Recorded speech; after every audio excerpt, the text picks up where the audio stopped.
"Look, you're just not cut out for this," my boss, Chris, said coldly. The others pretended not to notice. "Make sure you collect the payment properly. Besides, it's not fun being around you." I had gone to a problematic client to urge and confirm payment since they were behind, but ended up returning after being begged, "Please, we'll pay next month." This troublesome client who never keeps promises was actually Chris's account. He forcefully pushed this annoying customer onto me. "You may be earnest, but you're not savvy. You're not suited for this industry," Chris sneered. I could hear the mocking laughter of my coworkers. There was no life for me there. Eventually, I quit the company I had worked at for 6 years and decided to return to my hometown. I'm Mike. I'm 28 and jobless. I moved from a small town to the city after going from high school to university steadily, landing a job at a major company's branch office. Despite achieving fair success as a promising newcomer in the glamorous city, I ended up being envied and begrudged by seniors, colleagues, and bosses. "Mike is getting too cocky," they would whisper, ultimately leading to my resignation. After the holidays, I packed my bags, and on the train ride home, I sighed, wondering how to break the news to my parents. But they welcomed me back without a word of reproach. It was a long-awaited return to my childhood home. I decided to take it easy at my parents' house for a while. Settling back into my old room, I was reminded of my student days. My family has run a general store in the shopping district for generations. Everyone in the district knows our shop. From birth, I was cherished by the adults in the neighborhood. And both my parents and the residents love the local festivals. My grandfather and father were drummers in the festival music band, indispensable to the summer festivities. From a young age, my father taught me how to play the drums, and before I knew it, I was part of the ensemble. Maybe it's in the blood. The sound of the drums stirs my soul. I eagerly participated in the practices. The adults in the community would say, "A festival isn't complete without Mike's drumming." I would practice with the adults several times a week, not just for our neighborhood festival, but also performing at events in neighboring towns. The sound of the drums lifted everyone's spirits. In school, I was a well-liked figure with many friends. But children's interests are fickle. As my classmates' interest in drumming waned, and I hung out mostly with adults, friends gradually drifted away. Even after starting middle school, I continued to engage in drum practice, which, unbeknownst to my peers, made me the subject of odd looks. By this age, a so-called social hierarchy forms in class. Ken, a handsome soccer player, reigned at the top. His father was a well-known company president, wealthy, with excellent grades, and popular among the girls. Fans from other schools would even come to watch his soccer practice. I joined the newspaper club and spent my free days drumming. Not from a wealthy home and with only average grades, I found myself ranked low in the social order and became a target for Ken's teasing. Do you actually enjoy life, drumming with old folks? That drumming is essential for our community events. Come listen sometime, it'll cheer you up. Community events, how lame. Ken and his entourage would burst into laughter. Being in an inconspicuous club and mostly involved with community events, I was ridiculed as uncool and too serious, eventually being treated like a contagion, as if hanging with Mike will make you old. I took out all that frustration on the drums. Unfortunately, I was in the same class with Ken until the 3rd year of middle school. While I was fed up, I can't forget the opening ceremony that year. Into our unchanging class came a new student. The transfer student, Emily, appeared to be the daughter of a major company executive, petite but well-mannered, with fair skin and long black hair that caught everyone's eye. She quickly became the object of admiration from both boys and girls in the class. Surprisingly, Emily ended up sitting next to me.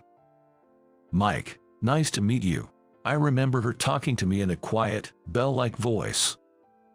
"Nice to meet you too. Let me know if you need any help." Normally, I wouldn't say such a thing, but for some reason, I blurted out a line that didn't sound like me. However, I felt that Emily seemed a little relieved to hear it. But after school, Ken and his followers would confront me with nonsensical accusations like, "Don't get cocky," and "Don't you dare do anything weird to Emily." I thought it was unnecessary to go that far just because I sat next to the class beauty, but after every class, I was forcibly shooed away from my seat with a mic, "You're in the way," as the whole class flocked around Emily.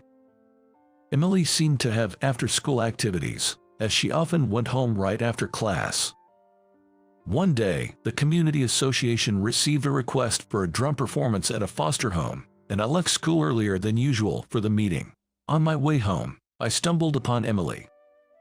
Even though we sat next to each other, we had never really talked, but I found myself calling out, "Emily." She turned around in surprise. "Hey, Emily, are you going to your after-school activity today?" I asked nervously, and she replied with a sigh, "Yes, I have lessons again today. It's violin lessons today. I like it better than studying, though." "Violin, huh, that's cool. I've been learning the drums since I was a kid." I immediately regretted my words. I was thinking that community drumming couldn't be compared to her violin. But Emily's eyes widened with interest. "Are you talking about taiko drums?" "Yay, that's right. I play with the guys from the community association during festivals and stuff." "Well, that's amazing. I'd love to see that." Her unexpected response left me dumbfounded. Seizing the moment, I gathered my courage and invited her. "I'm playing at the summer festival, so if you're free, you should come." "Okay, it's a promise," Emily replied with a smile. I could feel my face flushing with heat. "Oh no, I've got to go. Let's both do our best, okay?" I watched her smiling face as she left, and I kept replaying that moment in my mind even after I got home. At school, our interactions remained the same, but sometimes she would say, "Is practice going well?" or "I'm looking forward to the festival." It was as if we shared a secret just between us, and that alone made me happy. Meanwhile, in class, Ken's entourage was pushing the idea that Ken and Emily would make such a perfect couple. Ken and Emily. Sure, they are both attractive, and maybe they would be a good match. But still, I felt an uncomfortable fog settling over my heart. Ken was getting pumped up, saying he would ask Emily out. He told his groupies to invite Emily to come watch his next soccer game for support.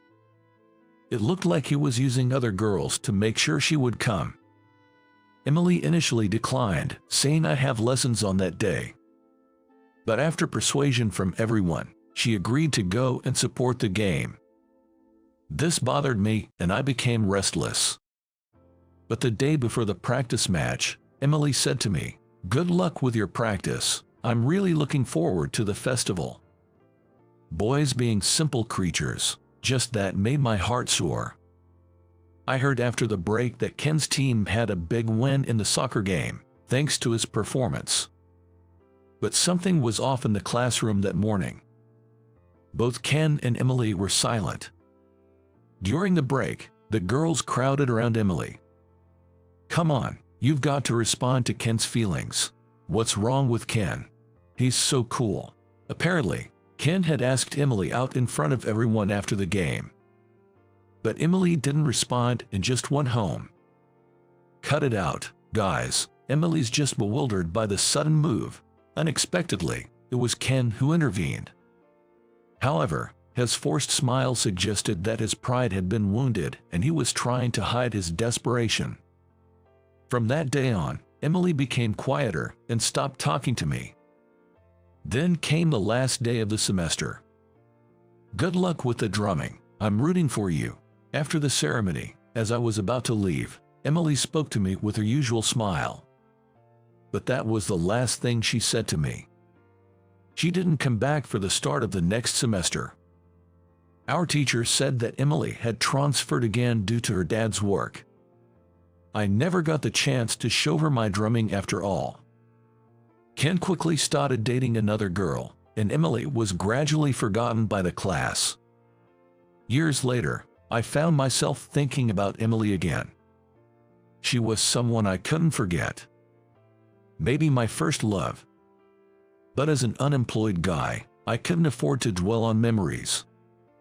I decided to take a break at home and look for a job. It didn't take long for the community association folks to find out I was back, and the neighbors, who had aged quite a bit, came by to say hello. "Hey, Mike, you got some free time now, right? How about hitting the drums again? You're back for a reason. Let's play together." The community drumming had continued even after I'd left for a job, and it seemed they were often invited to perform at festivals and events.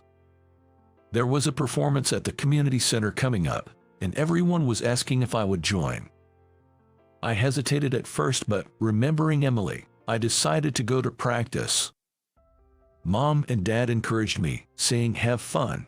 After years of not playing, I was plagued by muscle pain, but my skills hadn't faded.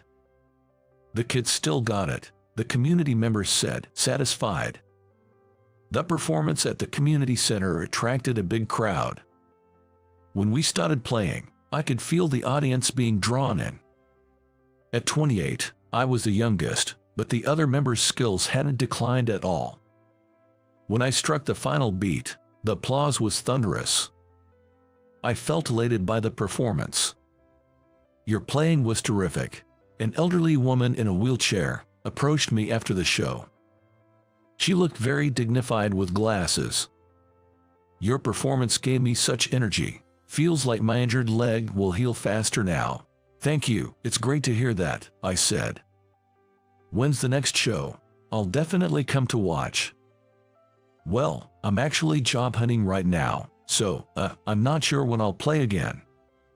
I found myself sharing more than I expected. "You better find a job fast. I want to hear you play again. What kind of company would fire someone like you?" She was inquisitive, but I didn't mind and ended up chatting with her for a while. "You're 28, that's the same age as my granddaughter. She was just here," but just as she was about to continue, the community folks called out, "Mike, help us clean up, will ya?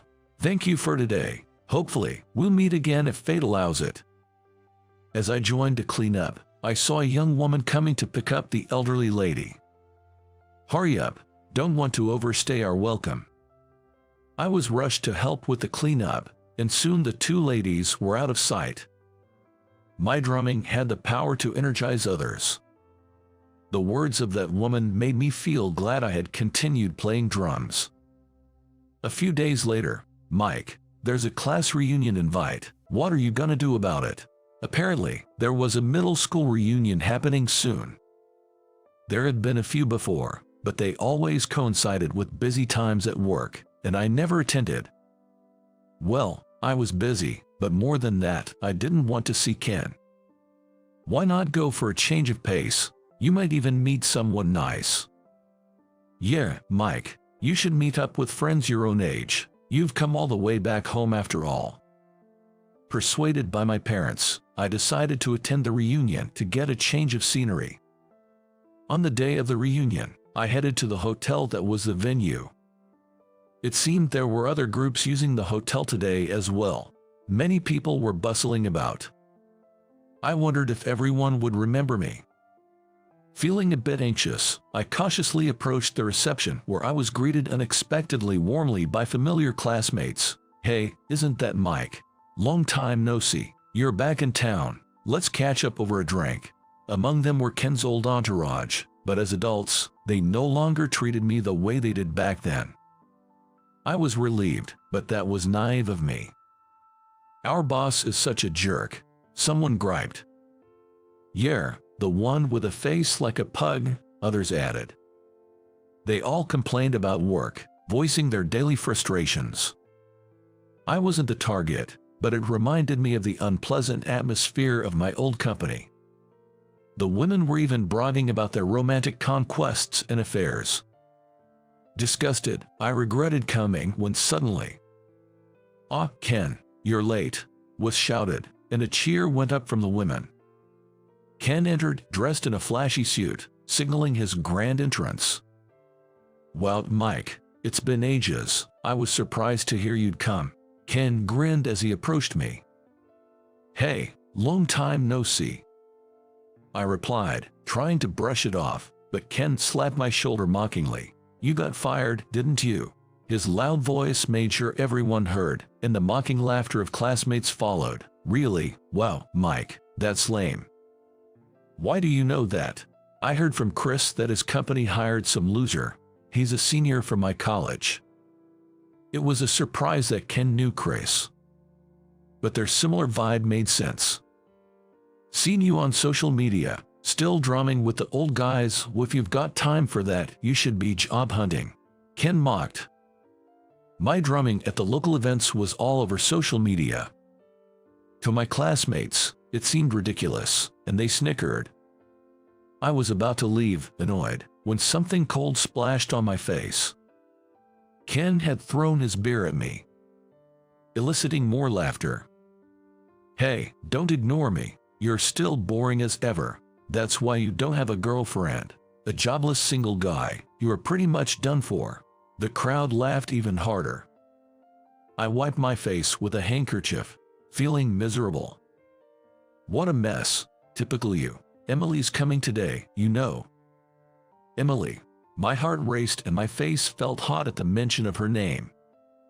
Oh my God, that Emily is going to come. All the memories came flooding back. But I was too miserable, wet from the beer, wanting to disappear. I wonder if Emily's still single. She must have a handsome boyfriend by now. The classmates speculated, but then someone shouted, "Here comes Emily." There she was, after several years. Her long black hair flowing, her fair skin, and her firm lips. I was in awe, even as I wiped the beer from my face. "Hey, you're here to see me, right?" Ken joked, reaching out to her. But she brushed his hand aside and strode straight toward me. Emily took out a white handkerchief and began wiping my face, and I heard bewildered voices from the people around me. "Stop it, you'll get dirty."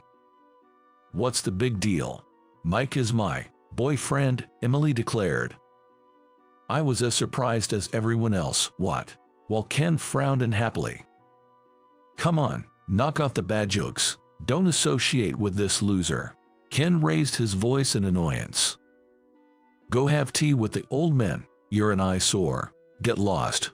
As he said this, he tried to separate me and Emily. "Come on, let's go have a drink," Ken said, trying to pull Emily away forcibly.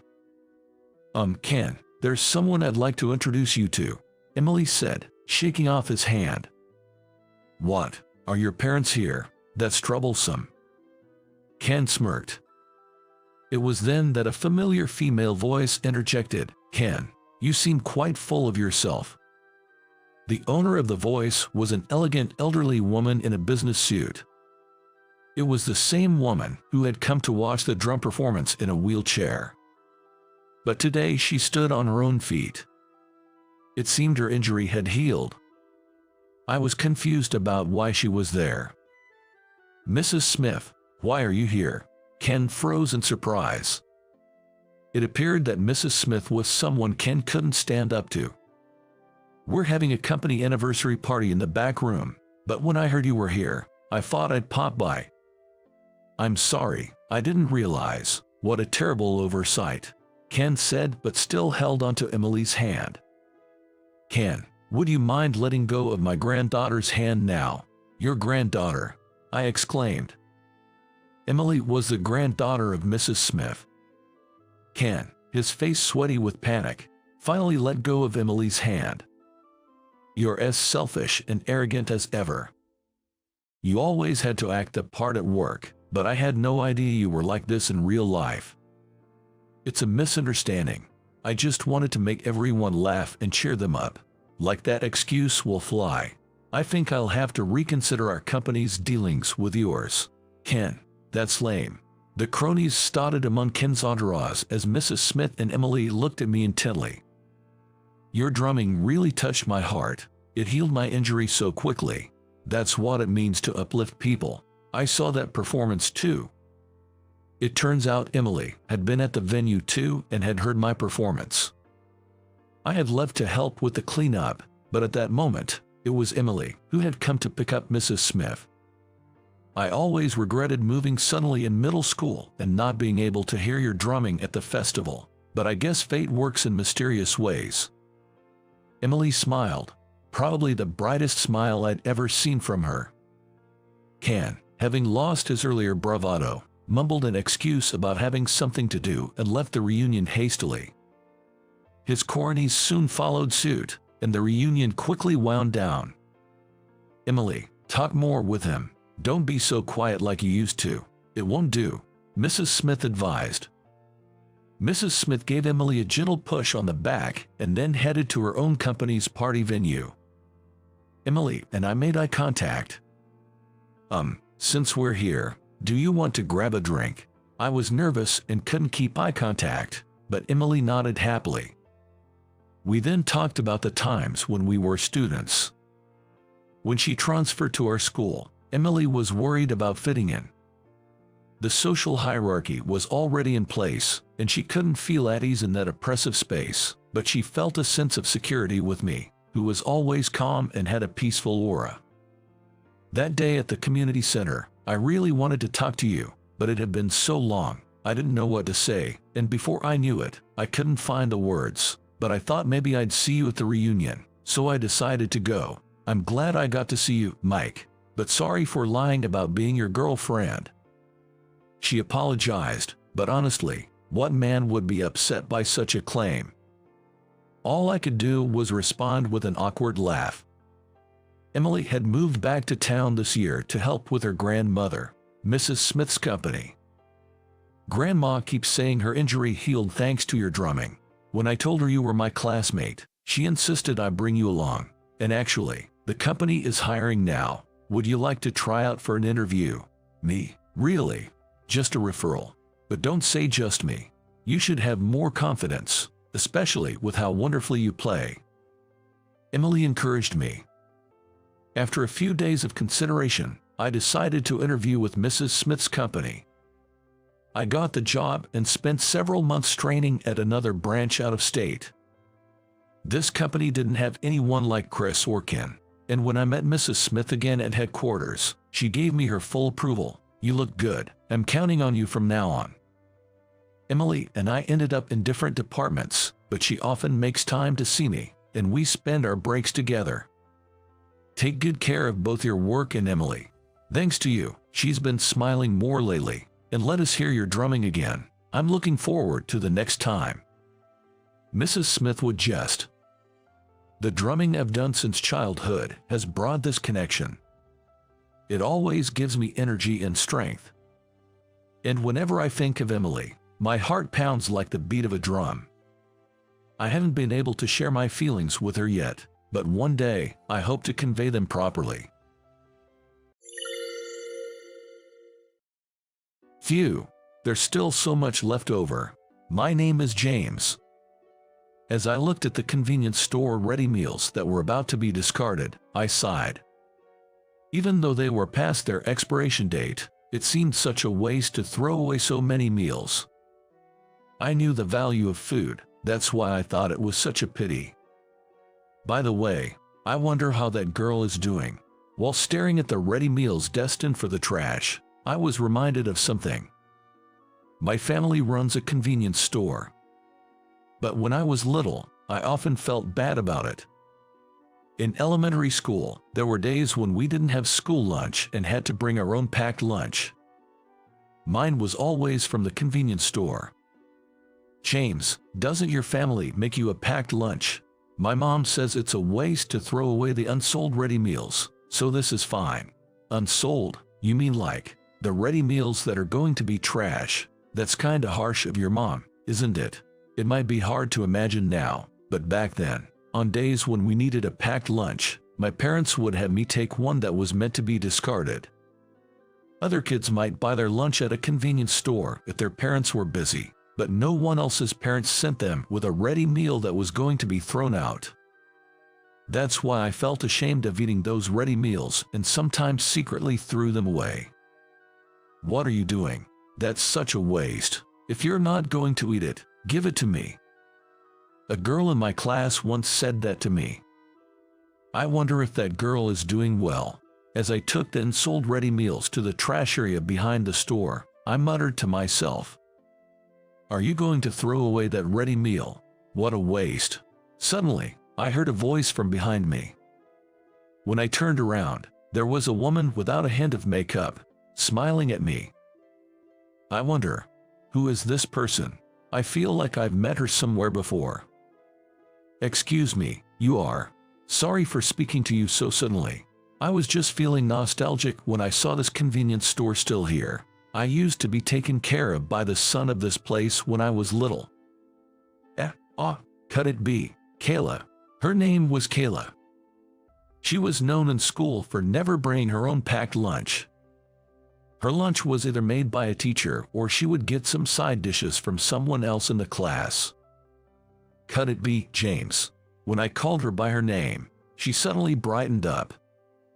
That's right, James. Now I'm running this convenience store as the owner. Really? How are your mom and dad?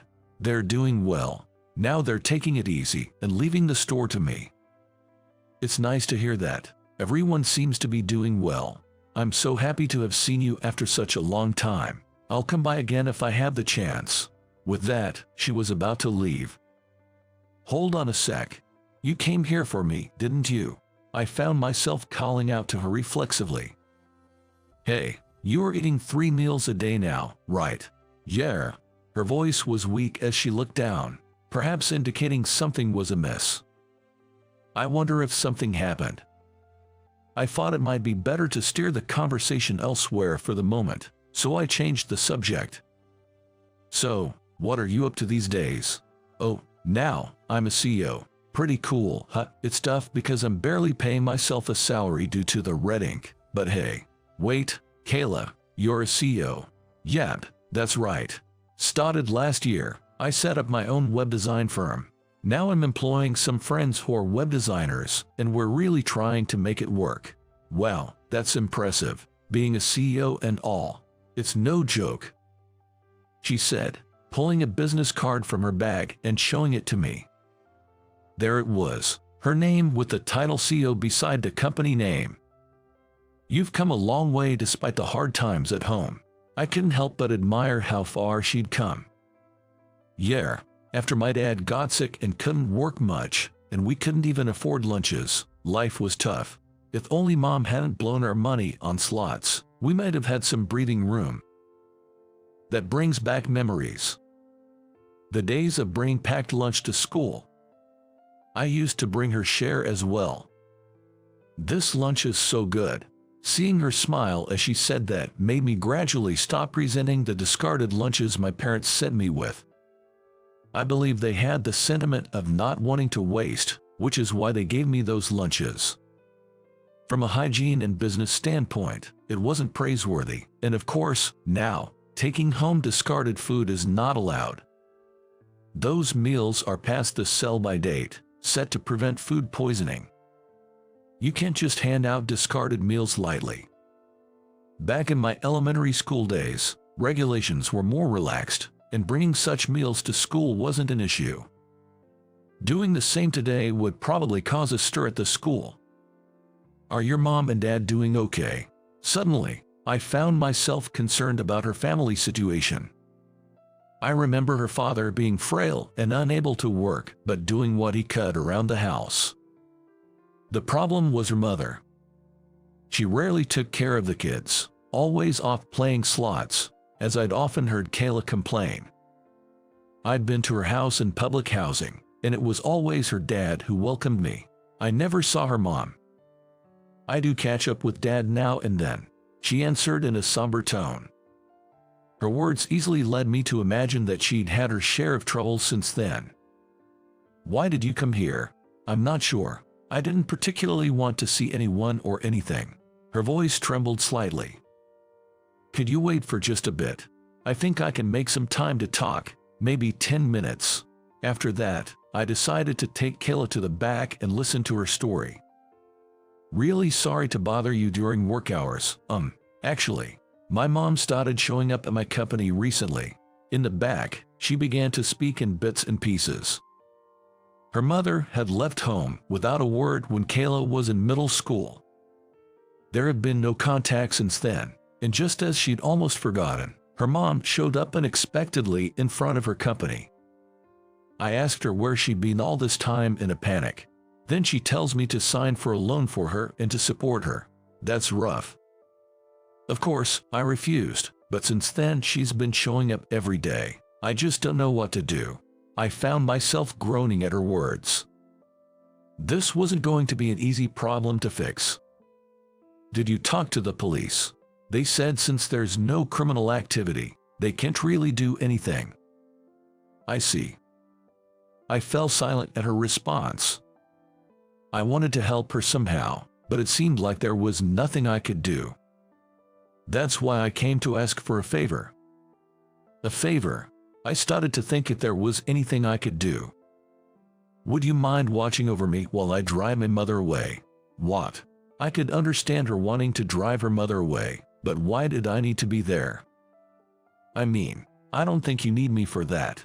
I just need some courage. That's why I want you by my side. She clasped her hands tightly and looked down. Seeing her like that, I couldn't help but say, "All right, if just being there helps, I'll do it." "Thank you." Her face lit up with a smile. That smile made my heart skip a beat. A few days later, I was standing in front of her house. Though we were both in our early 30s, she owned a whole building, using it as both her home and office. I knew she had gone to a reasonably well-known university after graduating from a local high school, but I never imagined she would become such an accomplished woman. Yet here she was, her hard-earned present being threatened by her own mother. She was trying to change that situation with her own hands. "Look, that's my mother." She pointed towards a female figure in front of the building. There indeed was an elderly woman who bore a slight resemblance to her. "Please, stay here." With that, she approached the woman. Then the woman, with a grin on her face, said something unbelievable. "Today's the day you'll pay me my living expenses, Kayla. You do have a duty to take care of me, don't you? You're my daughter, after all. Come on, because of you, Kayla couldn't even bring a packed lunch to school, and now you expect her to take care of you. What's that about?" As my inner voice grew louder, I heard her speak. "I'm sorry, but I don't consider you my parent anymore. Please, stop following me around." "Oh, you think you can say that to me? I could always ask someone scarier than me to come ask you." Seeing the woman's sly grin sent a chill down my spine. But Kayla stood her ground and retorted, "I'm not the child anymore, the one you stole Dad's money from. I'm an independent adult now, so I'd appreciate it if you'd stop involving yourself in my life. I've already consulted a lawyer about this, and I'm well aware of where you've been borrowing money from. I could easily tell the debt collectors where you are." "What? You're threatening me?" The mother raised her voice in anger, but Kayla continued, "This is a proposal. If you stay away from me, you can live peacefully. What do you say?" She held her mother's gaze and went on. "I've also met a few people who say you've run off with their money. Would you like me to tell them where you are too? How did you get that kind of information? I'm not just a child who obeys you anymore. Don't underestimate me." "What? You're getting too big for your boots." Her mother glared at her and spat out those words. But thinking better of it, she quickly left the scene. She had won. The moment I saw that scene, I was certain of it. But in the next instant, for some reason, her mother turned around and swung her arm high. Her eyes widened. At that moment, my body moved on its own. I grabbed the arm that was about to slap her cheek and glared at her mother. "Hey, what do you think you're doing? Just a friend of hers. Go ahead, hate her if you want, but I'll be calling the cops then, okay? Do whatever you want." Her mother shook off my hand and fled the scene as if running away. "Kayla, are you all right?" I rushed over to Kayla, who was behind me. She stood there dumbfounded. "Yeah, I'm fine," and she gave me a deflated reply. Afterward, she took me to a nearby restaurant. She wanted to treat me to a meal as a thank you. "I never thought I'd be protected by you. Sorry, I just acted without thinking." "No, I'm just thinking. This is the second time you've protected me. Was there another time before?" "Yeah, I was so embarrassed that I couldn't bring a packed lunch to school, but then you started bringing an extra lunch for me, and I was truly grateful. I didn't have to rely on teachers or anyone else anymore. Really, I was so thankful to you back then, James." "Nah, I just did what I could." "Yeah, you always said that whenever I thanked you." Remembering those words, that's why I was able to stand up to my mom today. Kayla, I never imagined that the lunches I shared with her back then gave her such courage. "Hey, do you think we could meet up once in a while? I feel like I could become stronger if I'm around you." "Of course, I'm there for you anytime."